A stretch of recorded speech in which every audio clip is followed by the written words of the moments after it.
क्या आप जानना चाहते हैं कि एम्प्लॉयर को स्पॉन्सरशिप देने की प्रक्रिया कैसे काम करती है? क्या आपके एम्प्लॉयर को आपको हायर करने के लिए नॉमिनेशन भेजने की जरूरत है? क्या आपको लगता है कि इस प्रोसेस में कोई हिडन चैलेंजेस हो सकते हैं, खासकर अगर एम्प्लॉयर किसी रिश्तेदार को स्पॉन्सर करना चाहता हो? अगर आप भी इस प्रोसेस के बारे में अधिक जानना चाहते हैं और जानना चाहते हैं कि किस तरह से एम्प्लॉयर को सही तरीके से डॉक्यूमेंटेशन और वेरिफिकेशन प्रोसेस को हैंडल करना होता है, तो ये वीडियो आपके लिए है। इस वीडियो में हम विस्तार से समझेंगे कि एम्प्लॉयर को स्पॉन्सरशिप देने की प्रक्रिया क्या होती है और इसको कैसे सही तरीके से मैनेज किया जा सकता है। Welcome to Zeal immigration.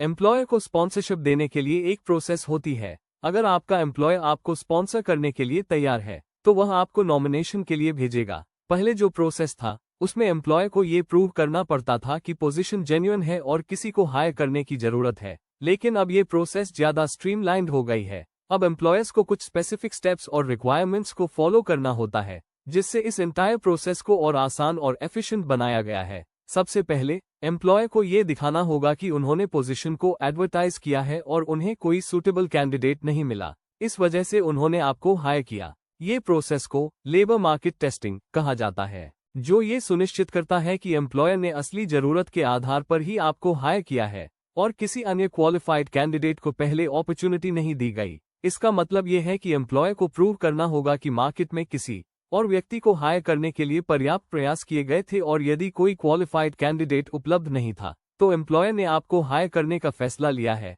इस टेस्टिंग प्रोसेस के तहत एम्प्लॉयर को ये दिखाना होता है कि उन्होंने पोजीशन को एडवर्टाइजमेंट दिया था और यह साबित करना होता है कि उन्होंने पूरी कोशिश की थी कि उन्होंने किसी क्वालिफाइड ऑस्ट्रेलियन कैंडिडेट को हायर किया हो, लेकिन यह संभव नहीं था। इसके अलावा अगर एम्प्लॉयर को किसी रिश्तेदार को स्पॉन्सरशिप देना है, तो ये प्रोसेस थोड़ा कॉम्प्लेक्स हो सकता है। ये स्ट्रेट फॉरवर्ड नहीं है, क्योंकि इमिग्रेशन अथॉरिटीज ये सुनिश्चित करना चाहती हैं कि कोई भी एम्प्लॉयर केवल अपनी फैमिली मेंबर्स को हायर नहीं कर रहा है, बल्कि पोजीशन पूरी तरह से जेन्युइन है और उसमें जेन्युइन स्किल सेट की जरूरत है। हालांकि अगर एम्प्लॉयर जेन्युइनली आपको हायर करना चाहता है और पोजीशन जेन्युइन है, तो ये पॉसिबल हो सकता है, लेकिन इस केस में हाई रिस्क एप्लीकेशन की संभावना हो सकती है। इसका मतलब ये है कि एम्प्लॉयर को ये प्रूव करना होगा कि पोजीशन वास्तव में एक लेजिटिमेट जॉब ओपनिंग है और एम्प्लॉयर किसी को सिर्फ अपने फैमिली मेंबर को हायर करने के लिए इसे क्रिएट नहीं कर रहा है। यह एक डेलिकेट प्रोसेस हो सकता है, क्योंकि यदि इमिग्रेशन अथॉरिटीज को ये लगता है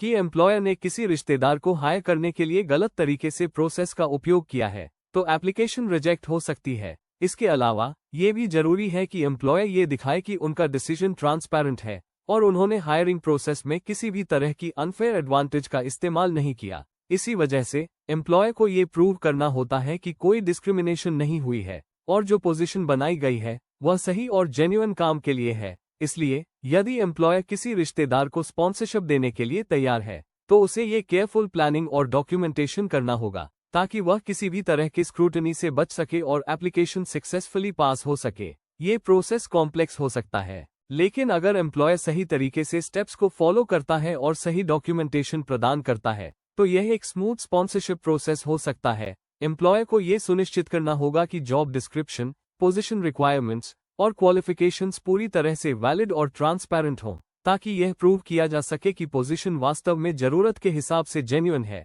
अगर एम्प्लॉयर ने सही तरीके से लेबर मार्केट टेस्टिंग कंप्लीट किया है, तो उसे कोई भी प्रॉब्लम नहीं होगी, लेकिन अगर टेस्टिंग में कोई इश्यूज आते हैं, तो एम्प्लॉयर को इसकी क्लैरिफिकेशन देनी होगी। और अगर एम्प्लॉयर किसी रिश्तेदार को हायर करने की कोशिश करता है, तो उसे एडिशनल स्क्रूटनी का सामना करना पड़ सकता है और उसे प्रूव करना होगा कि वह वास्तव में सिर्फ एक फैमिली मेंबर को हायर नहीं कर रहा है, बल्कि वह एक जेन्युइन पोजीशन की हायरिंग कर रहा है। अल्टीमेटली ये सब डिपेंड करता है एम्प्लॉयर की ट्रांसपेरेंसी और सही तरीके से रूल्स फॉलो करने पर। यदि एम्प्लॉयर सही तरीके से डॉक्यूमेंटेशन और वेरिफिकेशन प्रक्रिया को हैंडल करता है, तो स्पॉन्सरशिप प्रोसेस स्मूथली प्रोसीड करेगा और एम्प्लॉय को वीजा मिल पाएगा। Thank you for watching.